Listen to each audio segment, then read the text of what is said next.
I call the honourable member for Melbourne Ports. Thank you very much, Speaker. On a balmy night on the 30th of November 1972, I walked down Balaclava Road from my grandmother's house in Carnegie to the It's Time rally at the St Kilda, now Port Phillip Town Hall.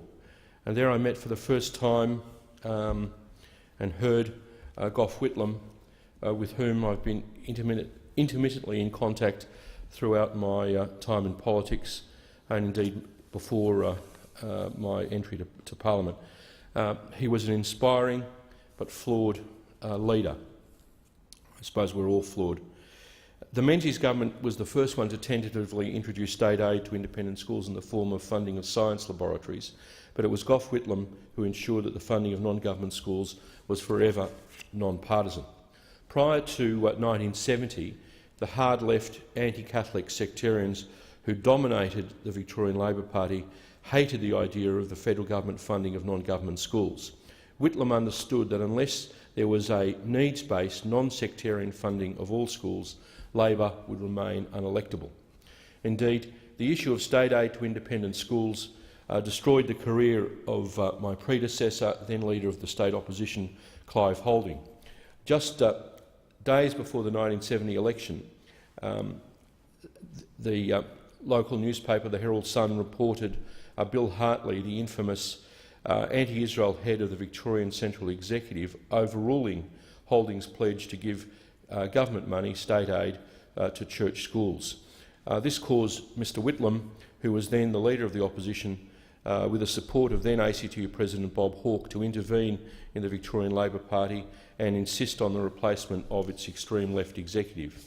Excising the hard-left Victorian Central Executive, dominated by the little-remembered but prominent at the time figures Bill Hartley and George Crawford, is widely judged to have been crucial, not just at a state level, but also nationally, to Labor's election for the first time in 23 years in 1972.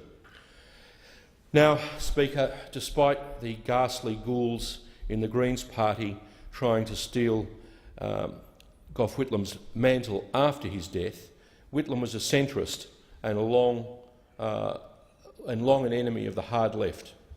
Only in conversation since his passing have I been told it was he who alerted the Red Fox, Alan Reid, and his photographer to the scene of himself and Arthur Calwell, then the Leader of the Labor Party, lurking under a dim street lamp. I don't know whether it's true, but it was said to be designed to embarrass the 36 faceless men who comprise the National Conference of the Labor Party, determining Australia's foreign policy without our national or deputy leader present, and our attitude to the then important issue of the communications base at North West Cape. It was typical of Gough, if he had in fact did it. In order to break their hold, his doctrine was, as in many other issues, crash through or crash.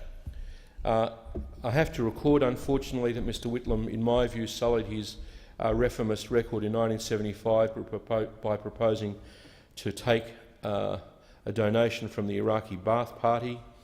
There is, and there was, grainy contemporaneous footage of Saddam Hussein dragging out dissident members of the Ba'ath Party from their National Congress to be murdered. These kind of events about Iraq and the Ba'ath Party were known at the time. Nonetheless, Mr Whitlam was removed by, in my view, an unethical blocking of supply and the Governor-General's, Sir John Kerr's, dubious exercising of his undefined reserve powers, in unfortunate collaboration with the former Liberal Attorney-General and Chief Justice of the High Court at the time, Sir Garfield Barwick. I organised many manifestations of ongoing public outrage at Mr Whitlam's removal as a university student leader. Most memorable was an American-style picket of the Royal Commonwealth Society in Queen's Road in early 1976, when Sir John Kerr appeared for the first time since the dismissal. As President of the University of Melbourne Student Representative Council, I organised over 300 students, all garbed in top hats made out of black cardboard, to mock the pomposity of the then Governor-General Kerr and to highlight his constitutional improprieties.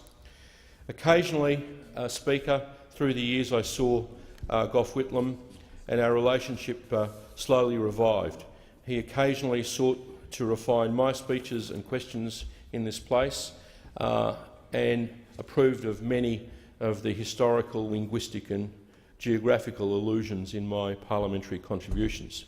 Our last conversation, Speaker, was several years ago at the ALP National Conference in Darling Harbour, where Mr Whitlam typically exhibited a keen interest in my role, as he had done with many Labor members of this parliament, as the ranking member then of the Federal Parliament's Electoral Matters Committee.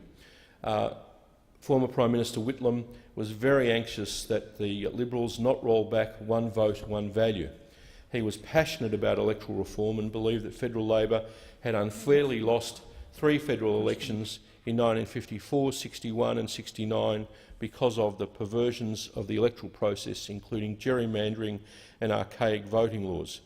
Although he tried to reform them in his time, blockage in the Senate meant that those fair electoral laws, which we now have presiding over Australia, were only adopted when his colleague Bob Hawke was elected as Prime Minister in 1983, and that great reforms of electoral matters took place in those days. As Mr Whitlam stepped down into his car at the ALP conference in Darling Harbour, his parting remarks to me were in his famous, deep, self-mocking tone. "I pass to you, Danby, the torch of electoral reform." A treasured compliment, as is his memory.